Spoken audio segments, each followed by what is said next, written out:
The Butterfly's Dream by Kerber's 314, Chapter 37, Purgatory. 2. Ah, for the love of God, no, don't!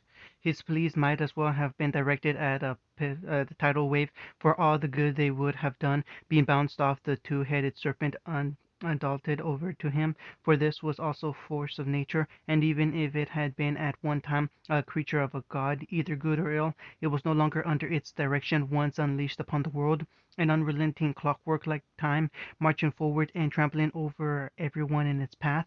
All the money he had gathered in his lifetime, the favors earned, and the secrets kept meant nothing, for he was going to die like so many others. This man was all alone, if no more important than a field mouse as it cowered in paralyzed fear. Pretending this isn't the case is a fool's burden. Ah! Thing is, sometimes, through no rightful cause or logic, the mouse is spared its fate, however temporarily. Wishful thinking would ascribe it to some virtue of the prey, some attribute like weapons, or influence, or sheer guile, but it is truly nothing more than the luck of the draw. Not believing his own luck, the man stared at the garishly colored archangel that appeared from thin air to slay the dragon with a gobsmacked look frozen on his face. Rolling her eyes, the very real and very human creature jerked her head away from the disintegrating corpse and the path of rubble in its wake, urging the man to flee. When, instead, he continued to simply lay on his rear at this mute command, she took the flat of the pencil-thin blade and smacked him on the shin, earning a startled squawk. This move did remind the man that he was still alive, however, and he quickly scrambled to his feet. When his body realized it too, he took off down the abandoned streets in his half-prized dress shoes and discounted business suit, without a backwards glance at his undressed handout. She sighed and shook her head, not even for the first time that night, as she wondered why she bothered with these beasts in clothes that were leagues better than the unflattering orange garbage bag she was currently wearing. Thank you. Blinking as she held the garment away from her body like it was infected, she looked in the direction the man she saved was fleeing, wondering if she had truly heard him yell. Noiselessly she giggled, remembering it didn't matter. The giddy expression diminished when she looked down at the far horizon, at the unnatural black clouds which continued to linger over at one time beacon of hope. The eyes swirled in color like the living storm which they observed, peaceful in the distance as it was there on the ground. Both silence were lies. Without a peep which might have betrayed this, she mouthed words that had no more effect than the man's cries of mercy. Finish this. Either finish this or let me leave, bitterly accepting that the former was drastically more probable, as he clutched the throbbing stitch in his side and leaned heavily against the tree to support his quivering legs. But if you keep playing with me, I shall make you regret it. Dark!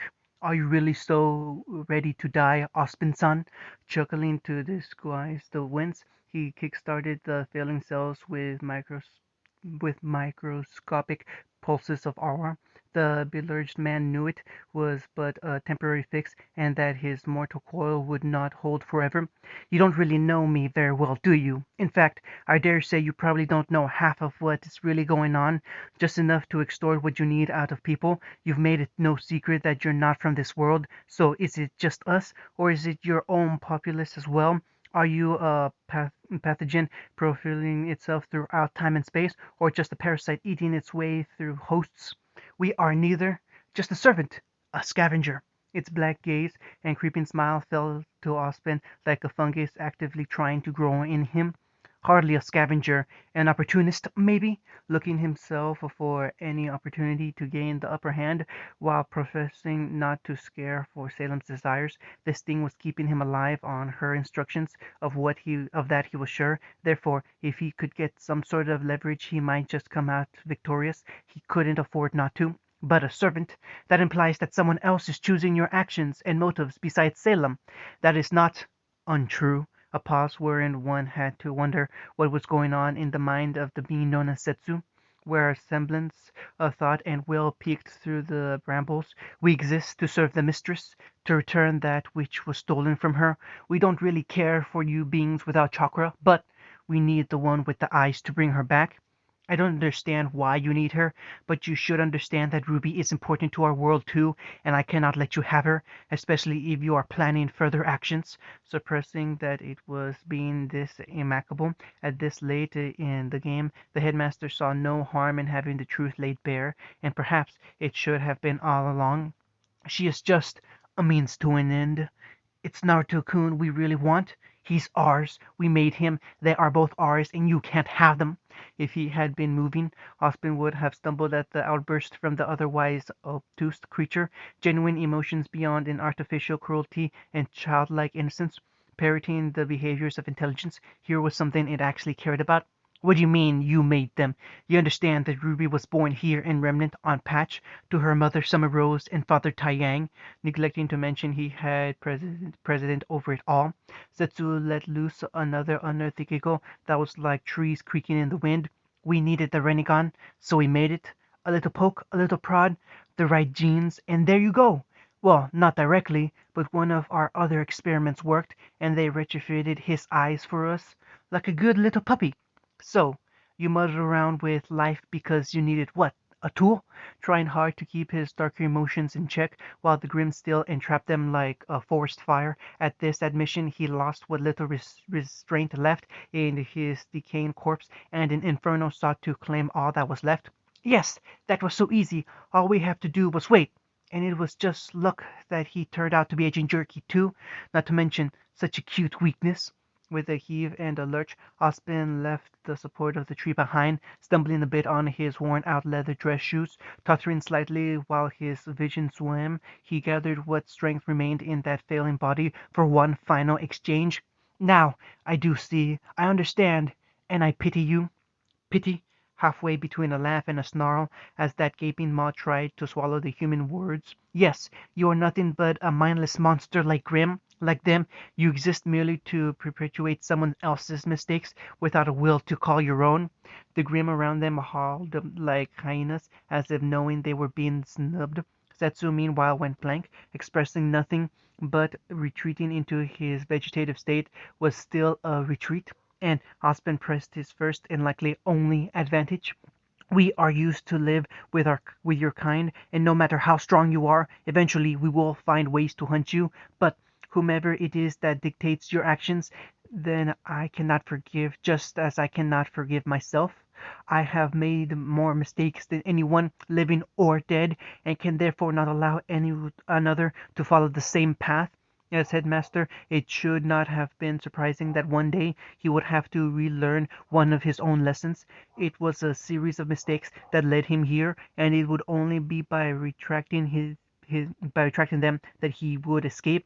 Your words are meaningless since you are incapable of supporting them. You are weak and growing weaker by the minute. If you were in our world, you'd be eaten up like a bug. I can see why you'd think that. Lightning in the air, hackles raising and eyes hardening like Quincy steel, all serving to drive their morbid audience wild with anticipation. So I am sorry if I gave you a false impression, but oh, what is that saying? Oh yes, we're not in Kansas anymore. This is my domain. Bellows heralding the return of Ospen, the great and terrible. With an all-encompassing sweep, like the hand of time, the clockwork mechanism within his cane whined and strained and spat out a great fan of flame, which rapidly took up the space between the two. Having been on the receiving end of far grander confrontations, Setsu treated this one with contempt and disdain, waiting to see what, if anything, the foolish man hoped to accomplish. Second stroke of the maestro, blustery winds of fall swept through the seasons of fire and fed the flame so that even the experienced assassin had to find shelter among the roots as the rest of the plant-based life succumbed to the torrent. Within seconds, a forest that had been hundreds of years to build, that taken hundreds of years to build, trees that the man had seen grown from saplings were consumed. Half knew what Ospen was attempting to do, half knew only the pain from the dying forest. Both rushed towards the man, while underground, to exact revenge and settle their contestants once and for all. The third beat brought the drums as the man pounded the earth. The note he struck resounded like an earthquake in Setsu's head. liquefying the dirt and lifting it like a blanket before brutally dropping it back down on top of him, fleeing the submergent space before he became part of the ground mass. The plant man flew at his target with the intent to euthanize instead of restrain. It didn't seem to matter what world they were in. Some humans simply couldn't be taken alive because of their stubbornness. And if the self-proclaimed witch could not understand then she would never succeed in her mission, which meant they would have to do it for her. White Setsu already had clones poised for this very task, as well as to take down the headmaster while he was concentrated on the original. To this end, Setsu uplifted two of the burning trees by the roots and swung them like clubs at the man who didn't so much as blink before dueling them. What remained of the arbors igniting like fireflies on that hot summer night, all but blinding even to the plant man as he flew through them and struck with myopic intent, ignoring the inferno as orange flames lapped at his extended arm, fingers like thorns raked across and felt sweet resistance. And that numbing pain of being burned though flesh felt the same, indistinguishable, like the pain of being on fire and the pain of his arm being severed at the elbow, and incredulously diminuendo, a pause in which the normally crafty creature comprehended the reversal and the key change.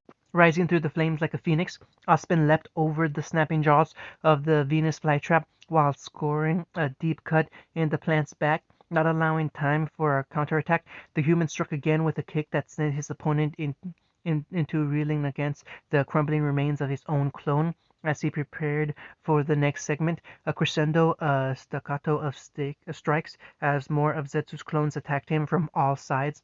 As if reading ahead on the sheet music, Husband nailed each adversary the moment they came up.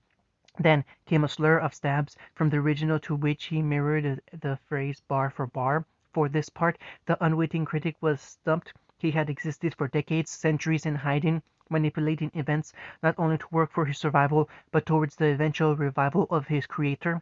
To be predicted as such should not be possible. Setsu could not fathom where this virtuoso had sprouted from, could not wrap his mind around the fact that he could possibly be the dilettante challenging the master.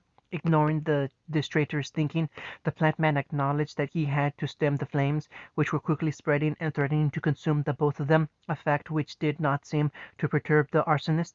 Little was he to know that Ospen had played this canonic symphony before. The moment Setsu started spewing liquid from his mouth, he was ready with another crystal in hand. Light blue projectile hurled into the stream and freezing it faster than it could come out. The newly formed icicle exploded in his face, and he hissed in annoyance as the individual fragments were boiled by the uncaring flames. Regrowing and hardening his forearm, Setsu blocked the man's next slash and allowed it to sink in and harden like mud. Before he could do the same to the man, Osben leaped backwards to the edge of their fairy ring. "You were hiding your true strength this entire time, Meanie?" There was nothing separating his chuckling from the crackling of the flames. "Oh no, you're quite correct. I am far, far weaker than you. Even now I have no doubt that I will not survive this fight." In a show of equivalent exchange, Osman deigned to answer the pitiable creature's question. Standing up straight, he carefully adjusted his glasses with the palm of his hand. "I simply have more experience. Having the tools and knowledge and knowing how to use them are two very different things." To illustrate, with a showman's flourish, he pulled a fingerful of multicolored crystals out of thin air. "From what I have seen, you have no problem mimicking nature's abilities, and can do so without these as an aid. Your sheer capability far outstrips mine, but you lack the ability to fully utilize your advantages." "We are not as inexperienced as you so assume," Black Setsu growled.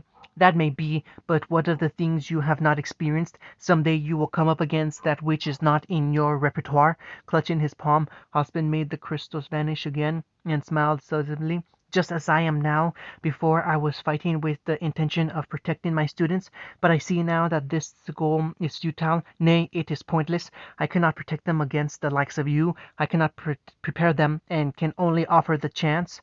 Therefore," snapping on one of his fingers, the sword which had been all but absorbed into Setsu's body mass detonated like a Bangalore torpedo and sent the handle flying right into Ospen's waiting grasp. I have to come to terms with the fact that I am superfluous.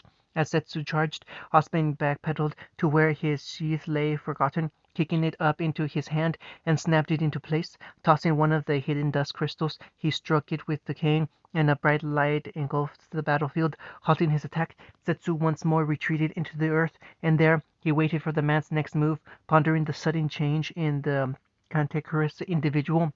Nothing happened for a while, in which the submerged assassin kept thinking in circles about the man's intent and purpose. That record continued to skip until he realized he was getting nowhere. Water lodged in his system. The now flooded ground above him pressed heavy on his shoulders, depriving him of the oxygen even he needed to survive, while under, bursting forth in a spray of murky droplets, he brittles the man with speeds previously reserved for shinobi the likes of Itachi and the other Akatsuki members.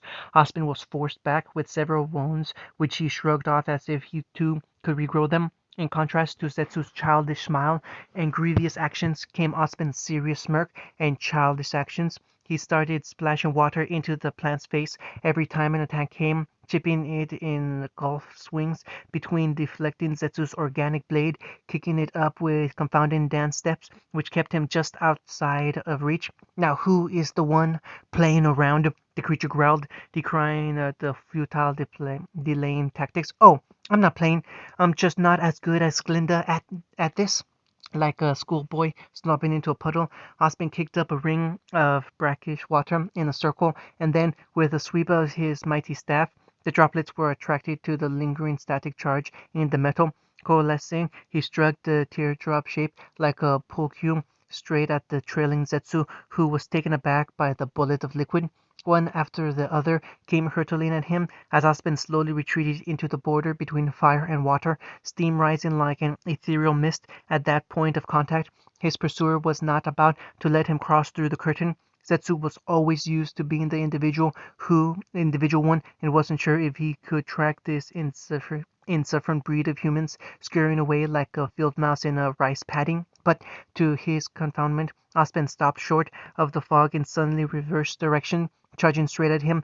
Confoundment soon turned into an emotion Setsu could hardly remember the name of, surprise, as Aspen blow struck home, accompanied by a lingering tinge as the re-energized capacitor discharged over his waterlogged cells, and then another and another.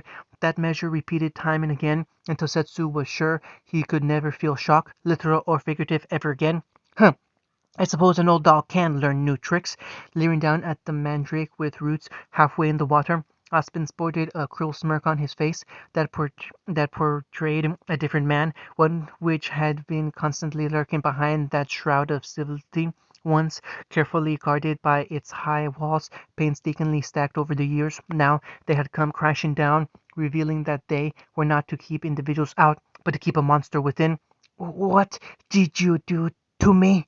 I was not always such a considerate individual. Sneering, Aspen waded through the inundated battlefield, carefully picking his way around the downed, but certainly undefeated Setsu. In another lifetime, I was the kind of person others would want to be rid of through any means necessary. Needless to say, I learned from that the hard way. Cane twirling in hand, he stabbed the blunt tip deep into the muck with nary a splash, and crouched down in front of the crawling vine. Poison can be quite painful, as I am sure you are now figuring out. A coward's weapon, to be sure, but I do not mind that title. I am willing to use whatever means necessary to defeat you. But how? Rasped like the hiss of vapor. I am immune to all toxins. In your world, maybe. Slowly, as if plucking a rose from a bramble of thorns, Osmond reached out towards Zetsu's head. But we're not in your world, are we? Don't touch me! Both recoiled, Osmond before he could be bitten, and Zetsu before that hand like leprosy could touch him. The cells of his body, sensitive to the minute changes of environment, registered something foul in the terrible man's hand, a season of death within the palm, decay, pestilence, an end to everything.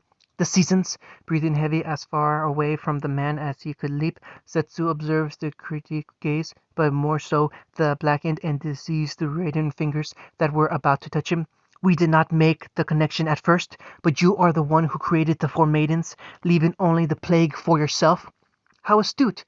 Annoyed Osmond drawled. Perhaps there is a brain behind that carapace. Unnervingly, Zetsu smirked, pushing back the plane, the past the pushing the past the pain of having his body forcibly break down from the poison Osmond had splashed him with and accelerated with the static charge. More than a mind, there is purpose. With no more discomfort than before, Setsu began to tear himself apart down the middle, separating black from white and leaving an oozing bridge between the two like a bloody snot. Once this morbid display was complete, the white half let out a shrill scream that forced Osmond to cover his ears and squint so that he could barely catch the leucosum dissolving like a witch into the water. A purpose that outlives the individual. We are the embodiment of that goal, and therefore you will never defeat us. We are Legion. From the fog, another white Setsu emerged and seemingly took the place of the other, integrating itself with the melanin-colored half. Its reformed grin spread from ear to ear and showed none of the previous discomposure. So you sequestered the poison in your other half and purged both in one stroke? No, no less harsh. The smirk held by the former headmaster held a twitch of resignation as the plant man shrugged off one of his trump cards. Thankfully, he did have more. Now, that hardly seemed fair. Nay, didn't you basically admit anything's fair? So I did. Flare of frustration cooling into anger. Aspen slipped a hand backwards into his pocket wherein lay his scroll. Unfortunately, that kind of attitude makes matches like these rather short. His hands fumbled keen in the code to summon his personal weapon, locker by a loud crack and a roar, the sound making the lingering swabs shudder and jump in excitement. It seemed as if Remnant itself were breaking up like the moon so long ago. Even though he had never personally heard it in all his many lifetimes, Osmond knew what it was. The last vestige of defiance crumbled as he realized it was likely his increase of animosity which summoned the ancient beast. Occupied with his own monster, there was nothing he could do, so that even the mutually assured destruction he had planned for them seemed a useless gesture. Staying his hand from calling the explosive-filled locker, he let it drop languidly by his side. As the grim dragon emerged from its mountainous tomb, it crushed the surrounding stone into dust which took to the sky like a revival of the storm which had smothered them since the previous day. Lightning which flashed between those clouds presented an image parallel with damnation framing that fearsome creature. The reality, however, was perpendicular to that assumption. So, Octopus-san is here? The only thing clear was Setsu's irritation as Aspen watched the storm dance around the monster in erratic patterns. If he didn't know better, it appeared as if the lightning was attempting to restrain the creature. This thought brought laughter, but not from him. Giddy billows echoing like thunder from the broken mount, overshadowing the ragged cries of the dragon as it reeled in agonizing prickliness. It appears that I can no longer afford to linger here. The recently resignated hope was almost smothered when an emotionless Setsu turned his attention back to the man. Toby should have finished the nine tails in jerky by now, but seeing as he's kinda late, perhaps we should go help him retrieve the Rinnegan from Naruto. Stop! The plant man who suddenly took off in the other direction, and Aspen found himself unable to follow as his body declared that it could go no further, and he collapsed onto a knee, clutching the empty cavity in his chest. The power that he had saved up for decades and blown through in just a few minutes was a part of him, something he kept locked up for the potential damage he could cause. A remnant from creating the maidens, the last of his power, the last thing keeping him propped up, was gone. But he was not without his will, that which propped him up and craned his neck in the direction of the escaping Zetsu, so that he could glare in bitter spite. It made the sight of an icy wall like crystal sugar erupting and halting the assassin that much sweeter. I apologize for being late, headmaster. Correcting the last detail from her otherwise impeccable appearance, Glinda Good Witch tucked a strand of blonde hair back over her ear as she strolled out of the trees. A flick of her wrist brought the wall crashing down in pointed shards, forcing Zetsu to retreat back further into the clearing. I had to deal with some unruly children who refused to get out of my way. Ospen, taking her unamused gaze off the strange enemy for a moment, she saw the pitiable state her boss was in and rushed to his side. "Forget about me," he insisted, tearing her concerned hand off his degenerating corpse. "Don't let that thing escape." "I wouldn't worry about that," Glinda praised with eyes narrowed at the plant creature, attempting once more to flee. "I brought help." With the most basic of ninjutsu, Zetsu replaced himself with a tree limb which was consumed in flames as soon as he did. Declining to show his nonplus, he stared out at the previously blank spot in the woods from whence the pervading forest of fire struck out at him with purpose. Coalescing from the curtain of flames was a woman he should have recognized but didn't bother to. Like Glinda said, "Sorry to be late." Chestnut eyes twinkled with the fire in her hands as she shot a chagrined smile at the silver-haired man. "And sorry to have been so much trouble." "No trouble at all, Amber," Ozpin greeted, mustering a smile past clenching teeth.